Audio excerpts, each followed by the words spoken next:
তীব্র গরমের পর দেশের বিভিন্ন স্থানে ঝড় বৃষ্টি হয়েছে। এতে জনজীবনে কিছুটা স্বস্তি পাওয়া গেছে। তবে এর মধ্যে দেশের বিভিন্ন স্থানে বজ্রপাতে প্রাণহানির ঘটনা ঘটেছে। ২৬ এপ্রিল বিকেলে বজ্রপাতে গাইবান্ধায় শিশুসহ ৫ জনের মৃত্যু হয়েছে। এর মধ্যে সুন্দরগঞ্জ উপজেলার ধোপাডাঙ্গা গ্রামের ৩ জন, ফুলছড়ি উপজেলার ১ জন ও শাহঘাটা উপজেলার ১ জন। স্থানীয়রা জানান, বিকেল ৪:৩০টার দিকে হঠাৎ আকাশ কালো মেঘে ঢেকে যায়। এ সময় বজ্রসহ বৃষ্টি ও কালবৈশাখী শুরু হয়। জামালপুরে পৃথক বজ্রপাতের ঘটনায় ২ জনের মৃত্যু হয়েছে। আহত হয়েছে অন্তত ৪ জন। সদর উপজেলার চর যথার্থপুর এলাকায় ১ জন, মেলান্দহ উপজেলার হাজারীবাড়ি এলাকায় ১ জনের মৃত্যু হয়েছে। ঠাকুরগাঁয়ের পীরগঞ্জ উপজেলার নিয়ামতপুর ও কোষাডাঙ্গিপাড়া গ্রামে বজ্রপাতে ২ জনের মৃত্যু হয়েছে।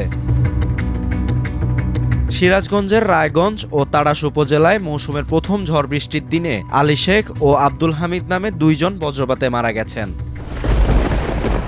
এছাড়াও পঞ্চগড়, বগুড়া ও নাটোরে বজ্রপাতে ১ জন করে মারা গেছেন।